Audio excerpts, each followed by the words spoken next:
Better late than never. Okay, hello everyone. I guess we are ready. Thank you all for joining us. Let's see. How are we today? It's very hot.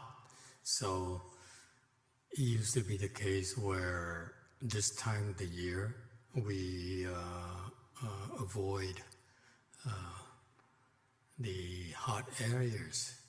But we're lucky, and this morning it's not hot yet in Way Mountain Temple, Buddha Hall. So that's why, but eventually in the future we need to move from the downstairs and turn the basement into a giant hall where it's better insulated instead of spending money to add air conditioner up here. Okay, for meditation purposes, the heat is a big impediment to our practice, whereas the cold is a good facilitator for meditation. However, if you put up with the heat for a while, you should forget about the heat yourself. Okay, but it's more difficult for low-level people like myself. I used to be so bothered by the heat. I cease to function when it gets too hot. Like this afternoon, it gets to be the 90s. Forget it. I don't function. Don't call me. Don't ask for anything. I'm very grouchy. Okay. Anyone has any questions or things I'd like to discuss? Nothing? You have no problems? Life is peachy keen?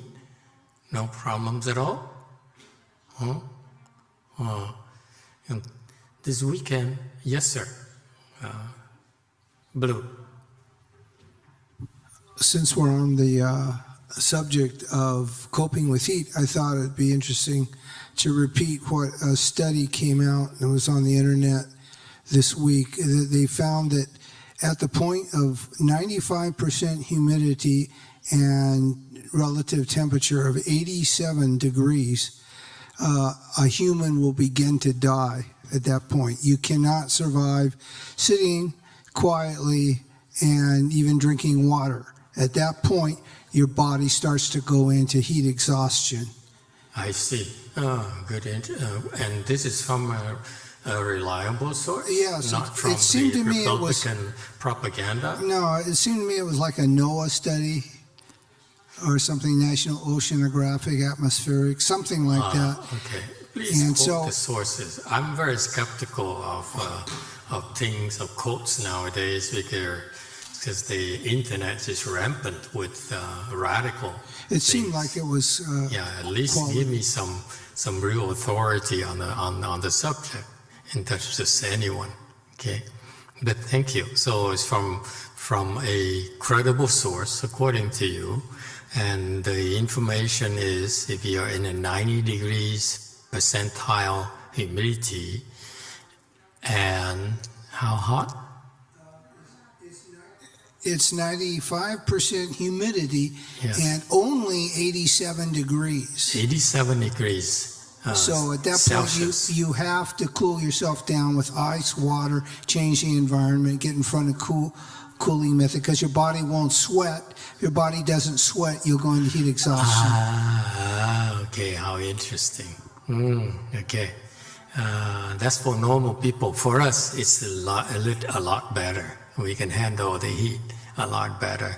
In fact, if you practice meditation, and you can counter the heat very, very easily, actually.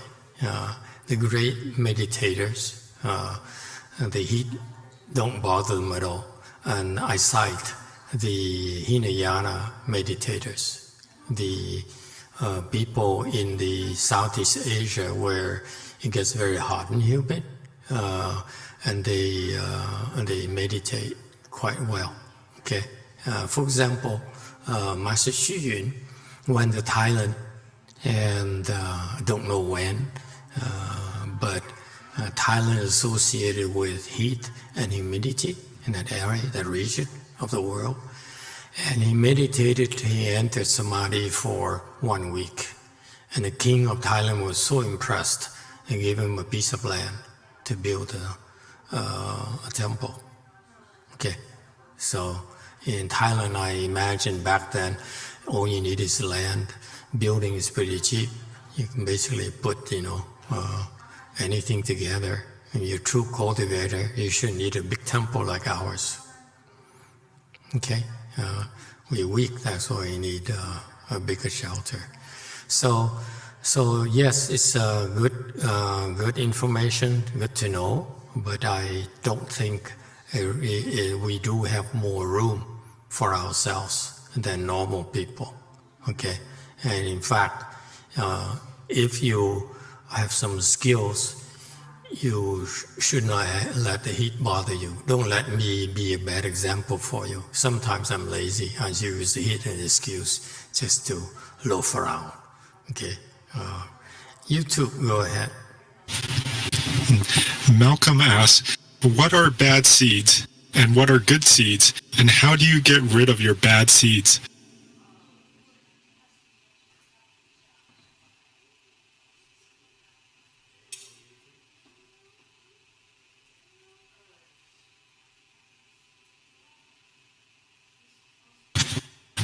Malcolm asks, what are bad seeds and what are good seeds, and how do you get rid of your bad seeds?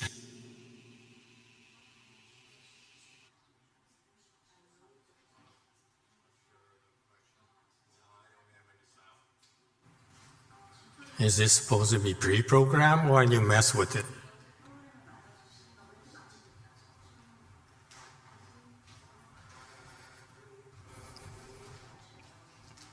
What's the question again, please? I just got caught the last part of it. Malcolm asks, what are bad seeds and what are good seeds, and how do you get rid of your bad seeds? Okay. Before I forget, can you bring those 3 things on the benches there? The stuffed animals, 3, 4 things. Yeah, bring it up here for people to see. Is more? Good Lord.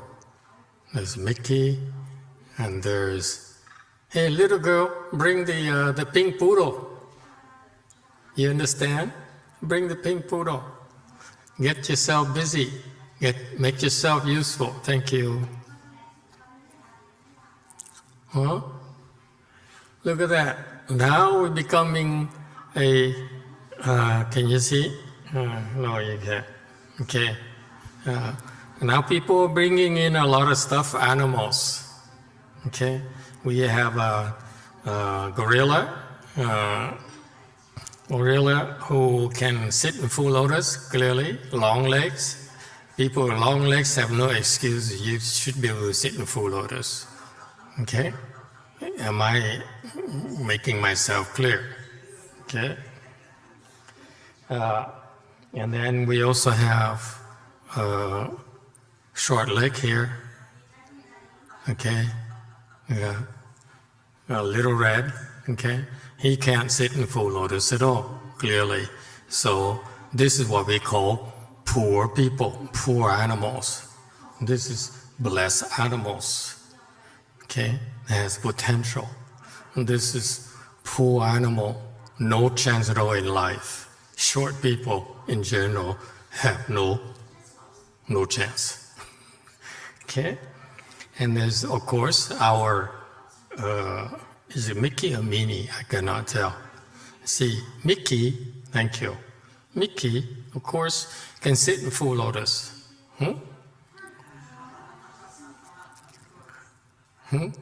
All right, so this is encouragement for the rest of you. This is so American. In the East Asian cultures, we bring in things like bodhisattvas, arhats, statues, and so forth, okay, or stuffed arhats are stuffed bodhisattvas. Okay, but here we have a stuffed Mickey. Okay, but this is a message for all of us because they should also cultivate, believe it or not, and they do. Okay, just in case the kids don't realize it, but these stuffed animals have their own lives, and this is new. I noticed this right away during my sit. A pink poodle. I always wanted to have a pink poodle. Thank you. Okay, so look at this. On the pink poodle, clearly this girl can also sit in full lotus. Okay, so my message to you is that if the stuffed animals can sit in full lotus, so can you. Yeah? Okay, take a photo, master with his stuffed animals.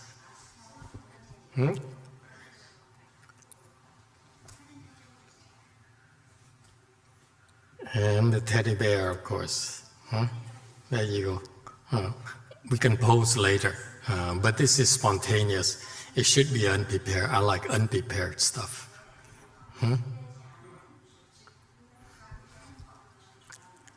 There you go. And Mickey and everyone. Hello, world.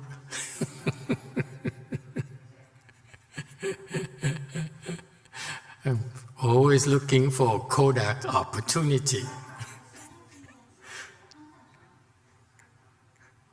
Or is it Fuji nowadays? All right. Thank you, everyone. Okay. By the way, okay, they are inhabited. They're not just stuffed animals. When you have things like this, the ghosts come in, and they stay there. Okay. So next time you hug my tough animals, remember you're hugging you probably are hugging some kind of ghost.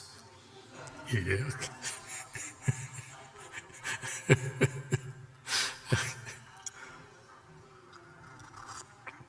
Insider knowledge. Okay, don't be alarmed.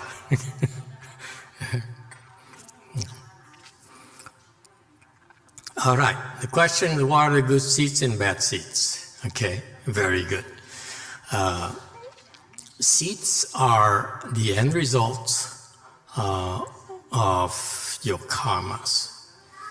Every time you create karmas, you create some seeds or a record, if you will, in your eighth consciousness. Okay, eighth consciousness is like an infinite storage area for you. I used to call it hard drive, but they don't use it anymore. Now it's SSD, now it's the cloud, so forth. So anyways, it's infinite.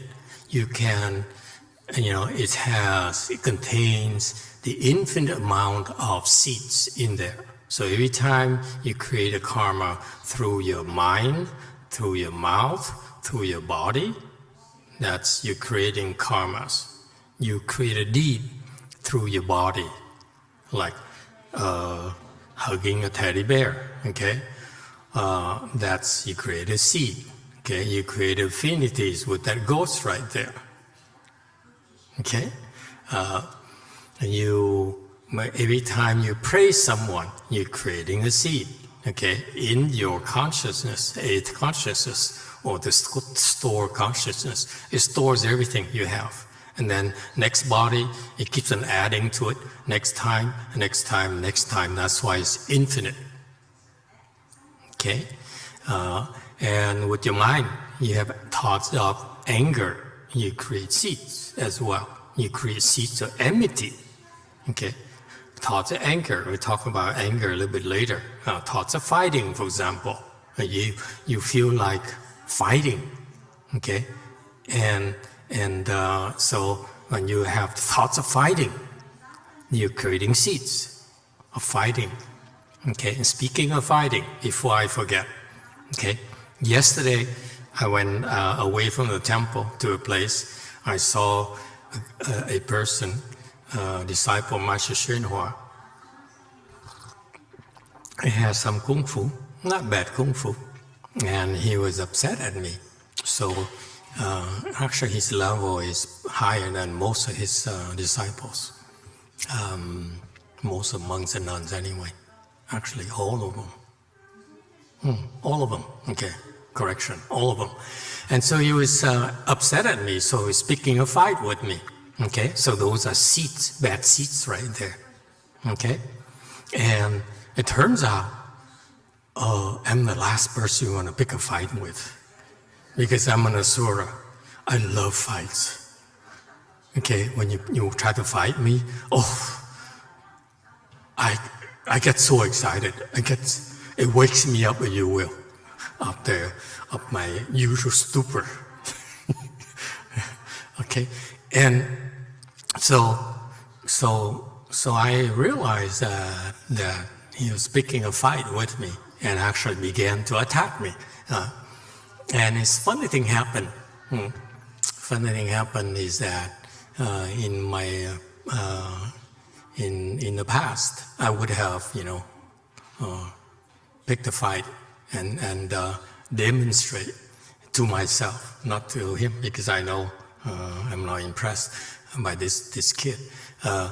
But I wanted to demonstrate myself or try something else new to test myself or test new weaponry and stuff like that, because I like to fight, so I need to keep up with the arms race, like China.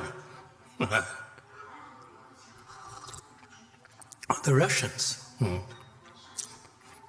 Trying to keep up with the superior U.S. arms. Okay, the U.S. in particular don't make any big deal about the weaponry and so forth, whether the Chinese and the Russians are bragging about them. And when you brag about it, it's because you're not sure. Okay, when you're sure, you don't talk about it.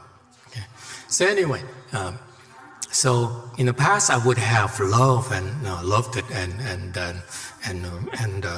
raise my shield and pick a fight, but yesterday it only lasted half a second, split second. I said, interesting.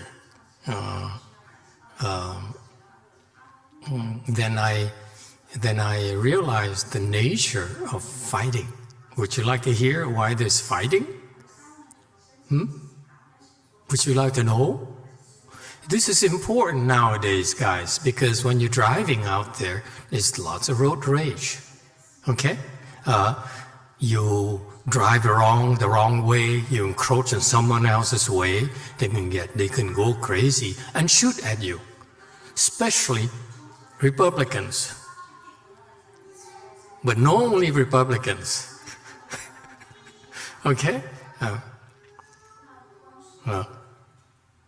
Typically, this is my theory. There are a lot of road rages that happen out there. There's nothing you can do, by the way. There's nothing you can do. Okay? It's no rhyme or reason. What happened is, I believe most of these people, okay, primarily are manic.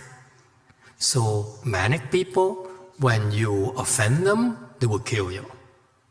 It's a natural reaction from the pandemic, by the way. Manic people are more manic than before of all the frustrations built up from the pandemic, from the lack of food, the lack of work, the lack of social contact and so forth. So they get easily a lot easier, and once they lose a temper, they cannot control themselves. And ask the director of crazy people, okay? Manic people is no way to control them, okay? So my advice to you again is, for out there right now, do not even if it doesn't make sense, there's no rhyme or reason. If you see people, don't do anything to provoke people when they're driving or provoke others right now. It's not safe. So be careful, okay? There are plenty of manic people out there, and they can just blow their top just like that and shoot at you or do something real stupid to harm themselves, okay? So there's nothing we can do. So how do I know? Because I also experienced road rage. I said, wait a minute, that's not like me at all. I'm a monk. I don't get upset that easily. And just like the guy who tried to pick a fight with me yesterday, I don't get upset. Okay? I didn't get upset at all. But the road rage, that moment, the one day, like last month or so, the guy, some Mexican guy was driving SUV, big black SUV, was encroaching on me, and I got upset. I was hoping for a fight. But I stopped myself in time, okay? And I realized, it's my manic nature arising. When it's tickled, it will pick a fight and will love to do something real stupid, unbecoming of yourself, okay? There's nothing we can do. So please be careful when you're driving out there. Don't, ignore and don't if people vent their frustrations and rage on you. Don't react, okay? Move on, yield, okay? Because you can't win these fights. They're crazy, basically, okay? There's no rhyme or reason of these people. This road rage it's called rage because it's uncontrollable. They can't control themselves. Does it help? Okay, where were we? I got digressed so easily. Oh, the fight. It's the nature to fight. Why was I able to kind of brush it off that easily? It's because when you pick a fight, when someone picks a fight with you, they need to get to your head. Yes? They need to offend you. They need to get to your head here. Okay? Somehow you get to your head through a facial expression, through a gesture, through hitting you, through touching you, through insulting you, whatever. But you need to get to your head. Your head registers it. It says, wait a minute, you're picking a fight with me? Okay. So you get offended. That's how the fight starts. Someone does aggression towards you, and you need to receive it and decide to react to it, right? So far, so good? And I realized yesterday, because I was in hostile territory, that my shields are up, okay, the whole time, so that the anger of that guy could not penetrate my shield at all. You see that? So that's why I can look at him and say, so what? You upset at me, so what? It's your problem. Okay? You cannot contaminate you with your anger. You see that? You're creating bad seeds for yourself. But I'm not going to create bad seeds for myself. Is that clear? Does it help? So when you practice Chan meditation, your shield is stronger and stronger and stronger as you improve, so that people cannot encroach on your space. Is that clear? That's how you remain calm and at peace. Is that clear, Sianon?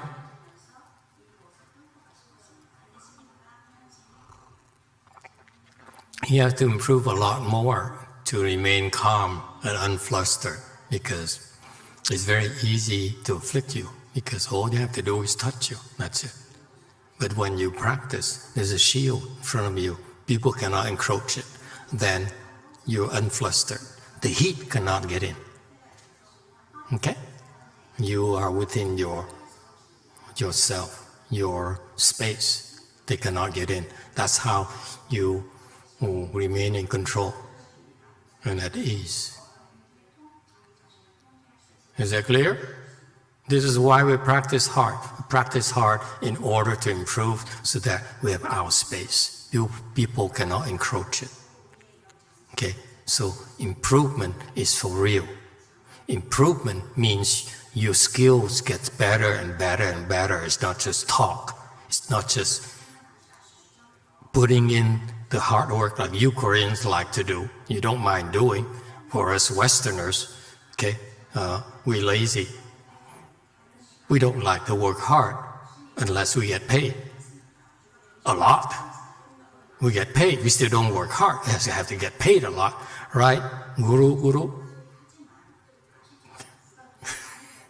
Probably, okay? So that's why the Koreans, the culture, they work hard. They expect to work hard. It's their culture.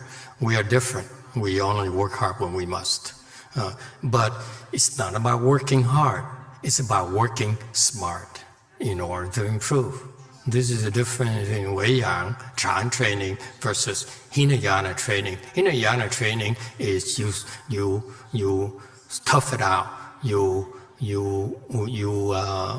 grind it out. Okay, it's the last resort. It's not a preferred method for our Wei-Yang lineage. Go ahead, you two. Emily says, I'm so happy that my son finally decided to tell me he wants to do more to increase his samadhi and wants to learn mantras to recite this morning. I don't know what happened, but my prayers were answered for this to happen. He says he wants to save beings. What? Repeat that. Who? His son? Jesus?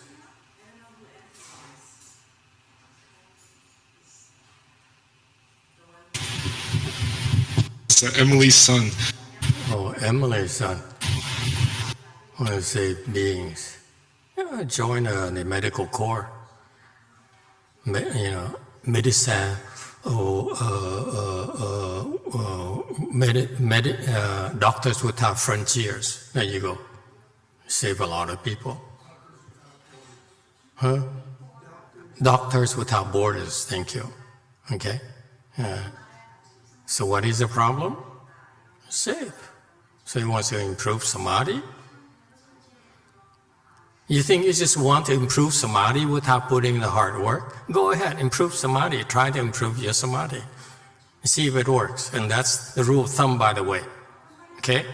Whatever you try, whatever you do, you go all out. I know many of you are ambitious. You believe you can figure it out. I'm telling you, no more than 3 years. If 3 years you don't see any major differences, forget it. Your approach is wrong. Okay? That's how you gauge yourself. Improving is for real, meaning your skills improve because you do it the proper way. But to grind it out and to try to figure it out yourself, good luck. Okay, I tried for years. I failed miserably. Okay? Anyway, so sure, it's a good thing to have the ideals of trying to help beings and help others and so forth. But you need the proper guidance, you need the proper training, and you need the methodology and the environment to do it right. Okay, it's not that simple, but it's a good thing to nurture,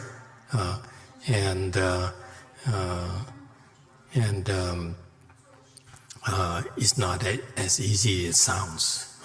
For example, in our environment, okay, part of our training is to make you fail. You all fail. The reason you're still here is because you learn to fail and not give up. Okay? You need to learn to fail first. Okay? And the more miserably you fail, the happier we are. Okay? because I'm happy to see that the miserable losers are still around. And the winners are all gone and move on to greener pastures. Okay? All right? So it's nice to have ideals, have aspirations, but you need to be practical. You need to know what to do. We all start with the aspiration to become enlightened, to save living beings, but those resolves need to go through the test of time. Okay, the challenges. For example, we have here today our friend here, been with us many years, and he learned a lot very quickly initially, and then he became comfortable because that's all he was looking for, until he decided recently to get out of his comfort zone. You see, so actually he failed for many years. We didn't say anything. Okay, and then he decided, nope, I'm gonna stop failing. Because being comfortable is a form of failure in our world. Why is it failure? It's failure because if you're older and you're comfortable, that means you're dying. You're dying and you just don't know. That's the nature of death. That is that most of us will die because we are being lulled into a sense of complacency. That's why we die faster. Okay? And by the time we realize it, it's too late. Okay? And that's what happens to that person I came for a visit yesterday. She has been dying for the last several years. Now it's too late. Okay? And that's the nature of death. Ordinary people, they die slowly every day.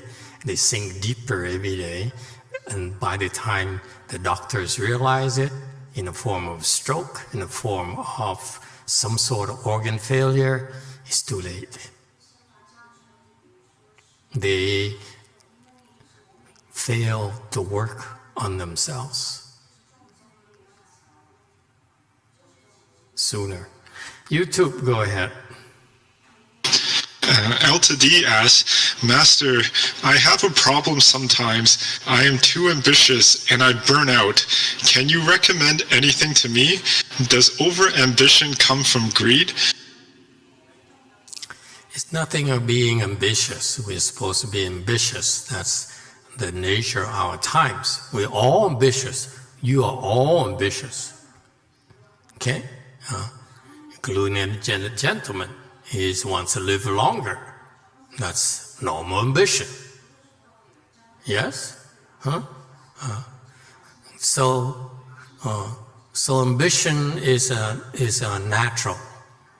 Okay? But you need to acquire skills in order to be successful. People who are successful who really have no skills will fail.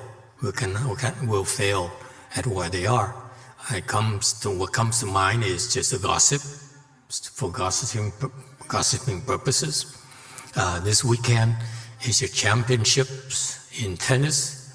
Who plays tennis or watches tennis? Wimbledon is the most famous tennis tournament in the world, happening right now in London.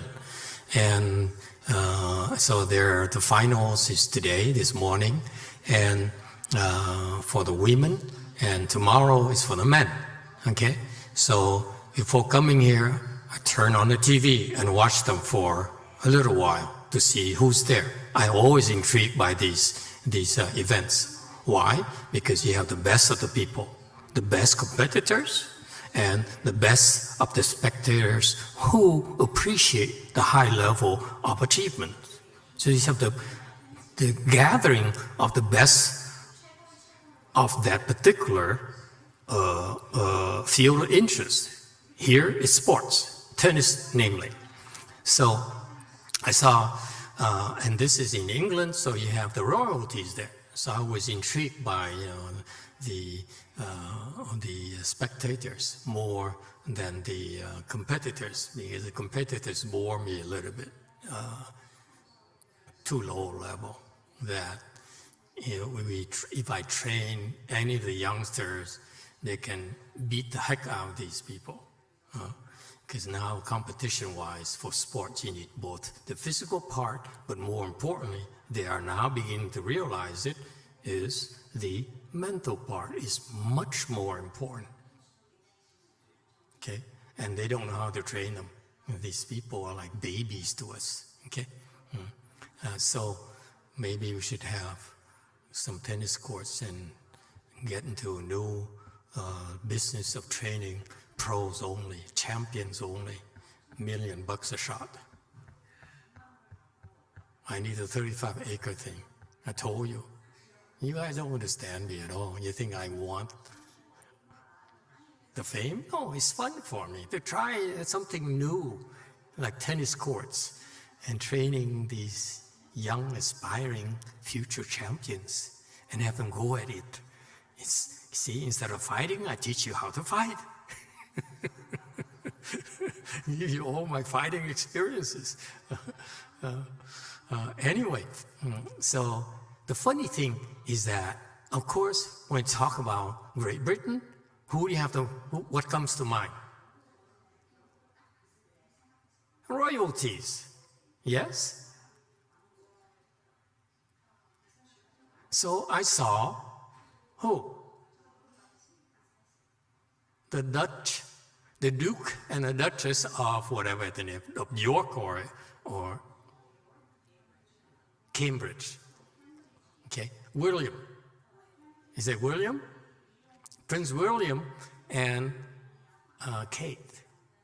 Okay, and I saw them. Okay, I saw the future of Great Britain. Okay, the future symbols, because this kid here, mouth karmas, bad seeds. Okay, this prince here, okay, is the future king of England. I found it funny because he feels he's more qualified than his own dad, Prince Charles. Okay, I like Prince Charles. Okay, he's a good guy, but weak. Is nothing there. Okay, he can't stomach anything. Okay, that's his nature. Okay, but this kid here, his kid, not this kid, his kid, okay, is looked upon as the future of the royalty, British royalty. And so I looked at him, I said, look at him and his wife. Look at him, I saw someone who's overwhelmed by stress and pressure. He can't handle it. So how can you tell? You can tell, just look at him yourself, okay? He can't cope with it. He says, he's this man with sense of entitlement. He says, I'm special, I'm the future, and everyone looks at me the future, I deserve to be the future. So there's a sense of entitlement in the back. And folks, why do I bring it up? Because in our world, there's no such a thing as feeling entitled. You earned your way here, okay? That's a rule of thumb here. You all have to earn your way because I earn my way. I don't ask for anything, okay? And I expect you to do the same. That's a way out, our way out training is that you earn your way, okay? So if you are earning your way, there's no mindset of feeling entitled, because it's weakness, okay? We earn everything ourselves. We don't expect it to be given to us, okay? You only feel entitled because you are weak, I remind you. You're weak, that's why you feel entitled, that you can receive something from others. You're giving from others. Am I making sense? So recognize that thought in your mind. I feel entitled to receive from my wife, from my parents, from and so forth, it's only because you are weak. Snap out of it.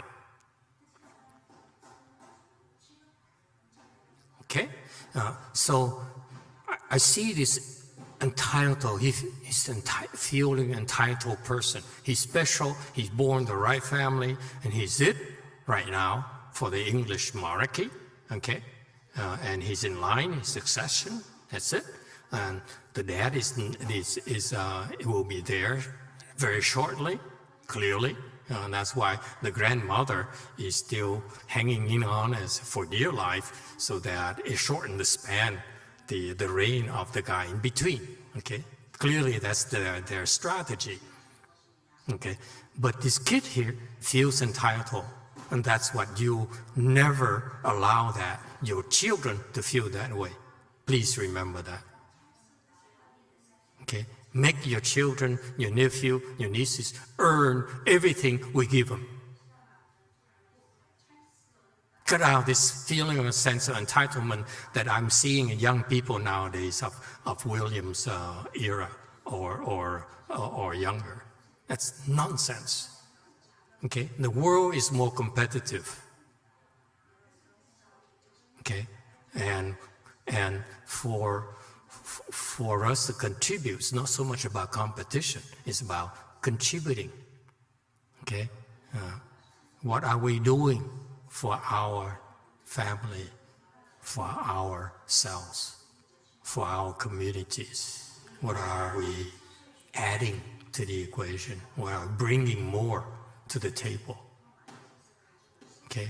That's my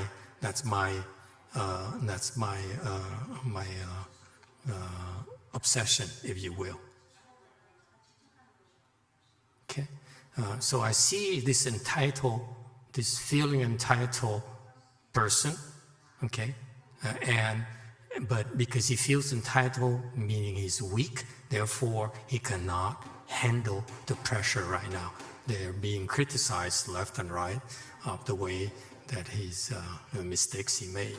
Okay, so he's overwhelmed. He's clearly overwhelmed. Okay, so instead of this joyous occasion, this beautiful spectacle, he didn't get to enjoy it. Didn't get to appreciate what the shows being put on for him. Okay,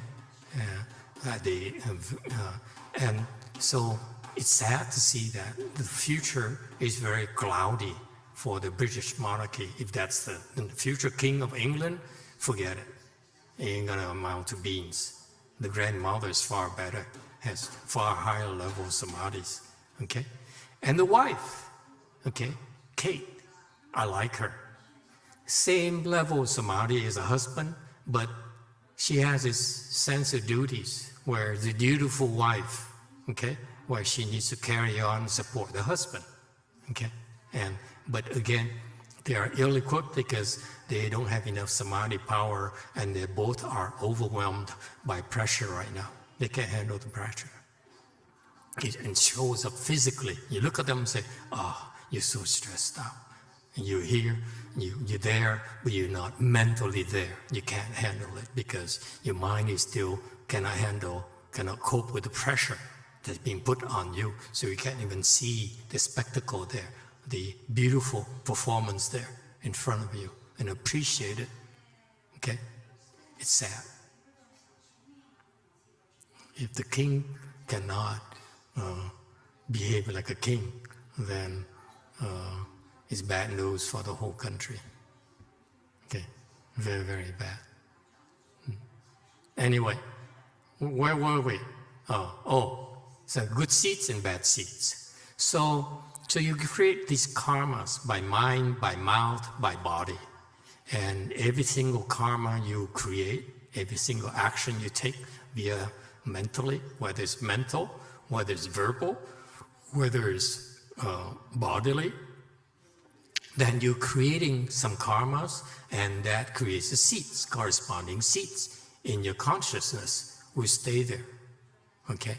And will sprout sometimes in the future, okay? And what are good seeds and bad seeds? Good seeds are the seeds that are created from your good karmas. Good karmas come from a good mind. If your mind is well-meaning, your mind, it has good thoughts, then you're creating good karmas. However, if your mind, your good seeds, excuse me. However, if your mind is filled with anger, your mind, especially for you left home people, you have no right to have thoughts of anger. No right. Absolutely none. I will not teach you, I will not train you in order for you to nurture and release and unleash your anger on others. If you're like that, forget it, I'm not going to train you. You can be here for 100 centuries, it's still the same. Okay? We will not train you, I assure you. Okay? So thoughts of anger will create bad seeds. Thoughts of greed can create bad seeds. Okay? For example, people who, unfortunately, like Warren Buffett, I feel is too greedy. Okay? If all you can think of all day is to make more money, there's something wrong with your mind. My master, Master YongHua, says it's nothing more dirty than money. If you have wisdom, you have real wisdom, why on earth are you trying to accrue more money? Okay? That's stupidity. Okay? That's greed at the extreme. Okay? And so this guy here, I really am baffled. The more I look at him, the more I'm baffled. I said, why he's so greedy? What his purpose in life? He's 90 years old, and all he does his entire life is make more money. Okay? That doesn't make sense to me. However, he has transcendental wisdom. I can't wait until he dies for me to tell you what level he's at. You wouldn't believe it. Trust me. And yet, all he does is make money and throws it away. To me, this is a waste of life. At his level, he shouldn't be doing this. He shouldn't be giving his money to charity, for God's sake. If you have transcendental wisdom, why are you doing charity work? Primarily. Seriously. Huh? Anyway, so greed, especially people who are all constantly trying to make more money, trying to gain more benefits, that's a dirty mind, if you will. That greedy mind will create bad seeds in your consciousness. Okay? Don't teach your children like that. I know we parents are supposed to teach them to learn to take care of themselves and not being taken advantage of. Okay? Instead, teach them not to be greedy. Okay? Give them wisdom instead of giving them greed and stupidity from your part. Okay? So you have these bad seeds arising from the three poisons: greed, anger, stupidity. And good seeds are the opposite. When you create karma that's free from the three poisons, from anger, from stupidity, from greed, then you create great seeds for yourself. Okay? And the greater the good you can do from these karmas, the better the seeds are. Okay? So for example, this is why I said earlier, for a person with transcendental wisdom like Mr. Buffett, who clearly has transcendental wisdom, great wisdom, if you will, and for him to choose to do these charitable things, they're not maximizing maximizing his time, maximizing his efforts. And therefore, to me, it's a waste of life. It's a waste of time. Okay? That's why the things, I find life fascinating because there's a lot of things I don't understand. Why would a person do that? If, why didn't his teacher tell him otherwise? Anyway, does it help? So that's the difference between bad seeds and good seeds. So if you have wisdom, you create good seeds for yourself and avoid creating bad seeds. Okay? And finally, if you created bad seeds already, eventually they will mature, they will sprout. And that's something that you'll regret. You will not like it. So in Buddhism, we know that, and that's why only in Buddhism will you have ways to mitigate the damages of your past karmas via repentances. Okay? They're remedial things. In Buddhism, wherever your problems are, we have ways for you to fix them, to solve these problems. Otherwise, it's not Mahayana. Okay? So any bad seeds can be mitigated. Okay?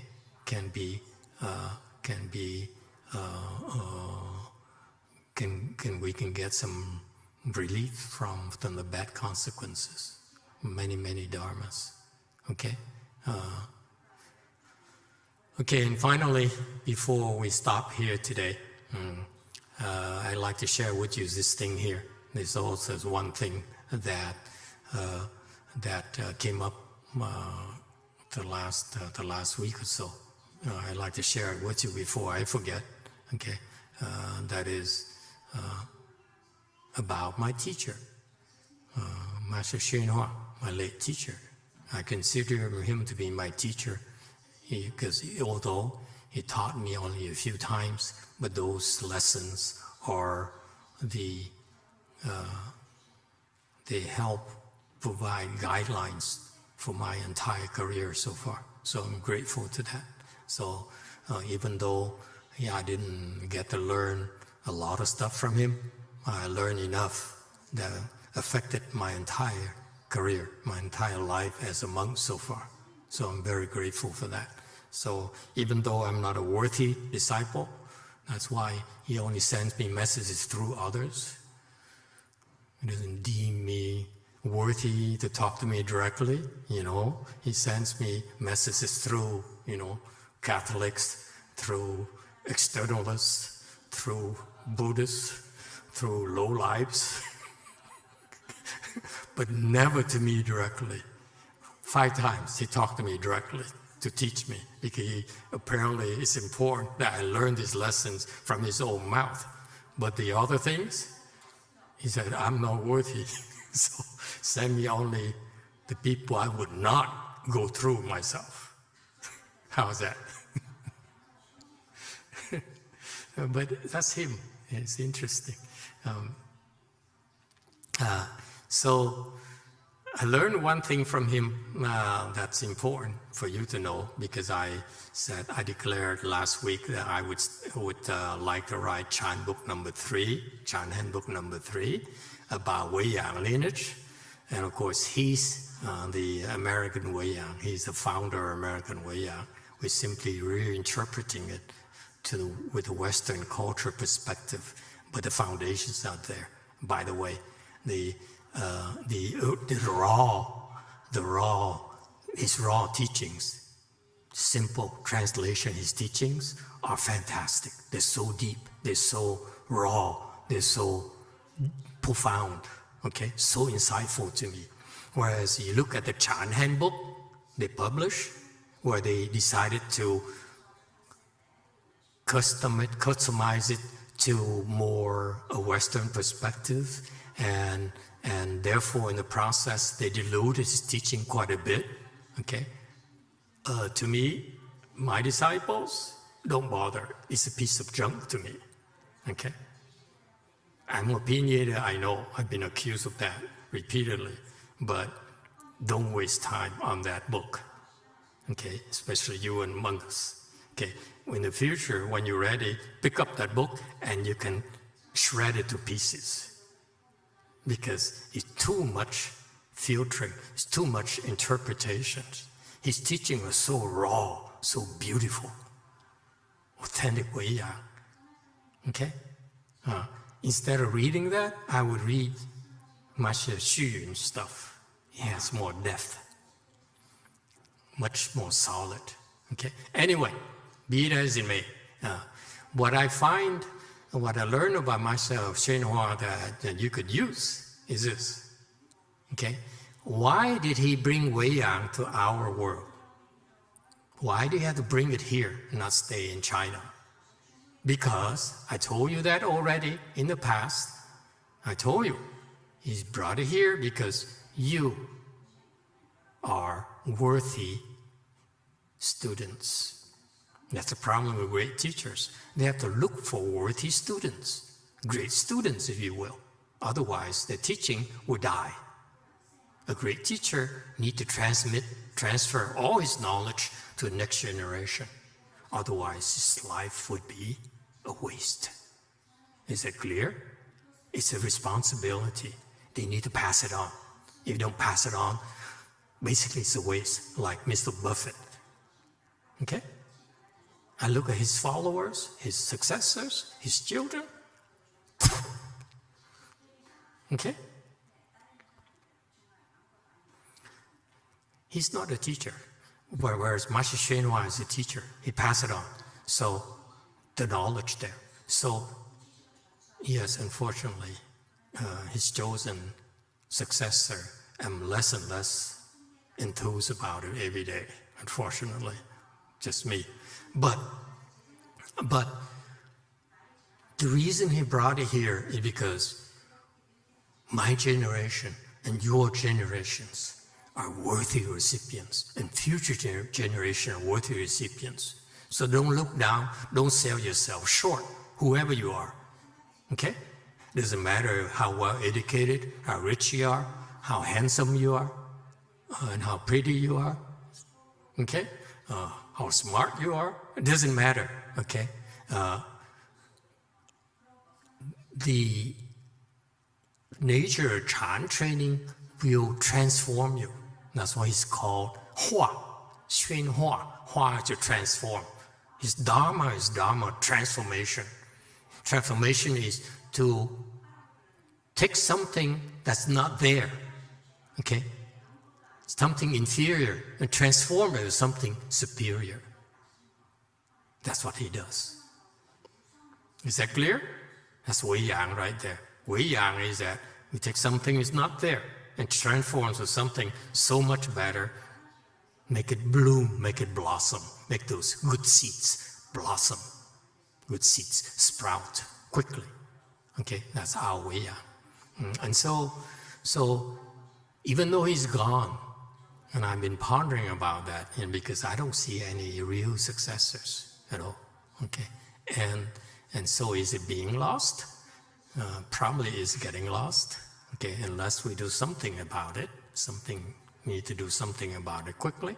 But however, for you, in third generation who don't have a chance to see him in person anymore, okay, I assure you, do not lose faith.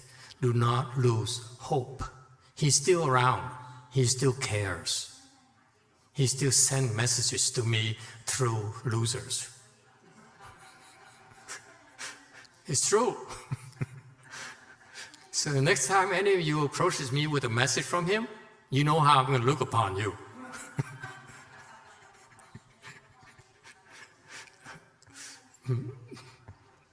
And that's the Wei Yang, by the way. We teach through losers too.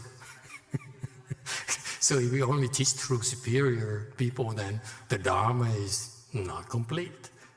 We have to quite often teach through losers, because there's more losers than winners. Okay, enough of that losers thing. It's an obsession with me. Send me some winners, Emitofuo. Don't just send me losers. So anyway, one thing I'd like to share with you before we end it today is that he's still in charge. He's still responsible for the Wei-Yang training. He is. Why? I just realized it today. This morning, when I had to prepare for today's talk, he's still responsible because the second patriarch is not. He's not gonna let it, he can't drop it. Okay, the Master YongHua cannot drop it. Whatever the second patriarch is doing, he's not taking care of the third generation. So that means that Master YongHua saw that already, so he still has to continue, okay, to help with propagating the seeds, making sure it happens. And therefore, if you want to improve, if you want to learn Wei-Yang, if you want to be a winner, pray to him, ask him for guidance. He won't teach you, but he'll guide you properly. Does it make sense? Because the second patriarch is not guiding you at all. He's hiding. He might as well not show up, because even if he shows up, he can't do much. Okay? So who's doing the guiding is Master YongHua. So pray to him, bow to him, ask for help, ask for guidance. Okay? Because he's done. He's not going to teach you physically. It's not his job anymore. But his job is still to guide you to where, you're going to go next for your journey towards opening your real wisdom. Or becoming a winner. Sounds good? Or if you have children, pray to him with the children to teach them that habit, praying to wisdom. Okay? Because this morning he sent a loser for another message to me, and the loser drove like 45 minutes, and I was preparing. 8 o'clock in the morning, I started to prepare for my lecture, so he interrupted my preparation. This loser to send me a message which I still don't understand. but after the message was delivered, okay, he told the loser to confirm to me that it's him, not from the loser's crazy mind. Listen, I don't trust losers, okay, to deliver messages. Okay. I don't know how he keeps on doing that to me.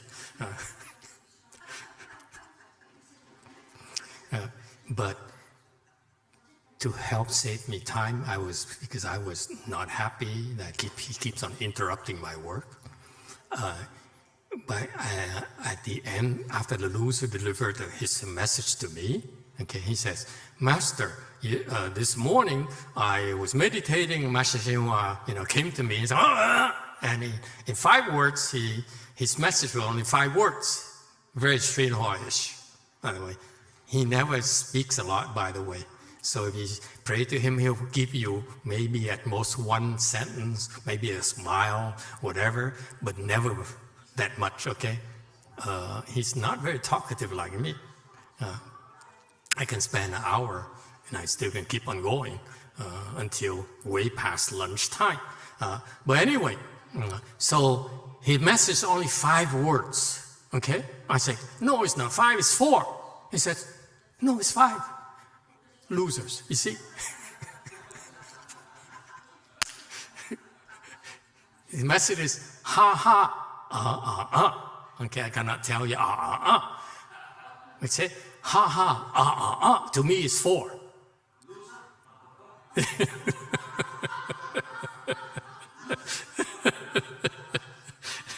Okay, so to me it's 4.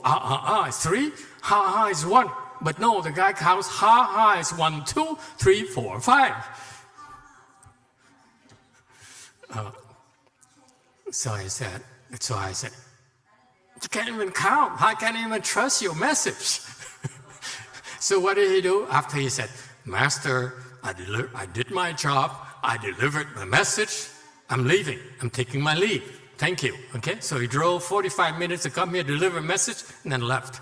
Okay? So I said, okay, goodbye. Thank you. And he said, can I go in and bow to him? I said, why? He waited for me in the parking lot outside. I said, why? He says, oh, he told me to go bow to him in the parlor. So that's confirmed to me that it's from him, you see. So he only gives me riddles, okay, for me to figure things out. And this one here might take a few years. Okay, so that's what happens when you use losers as messengers. You have to make sure I believe it's a real message, okay? Okay, so my message to you, okay, is that he's around. He still cares. If you're sincere and you want some guidance on Wei Yang training, okay, Mahayana training for you to improve yourself, okay, pray to him. That's my tip to you today, okay? And pray to him with your daughter. Let's bow to him, you know. Please guide us. Okay? Okay, thank you all.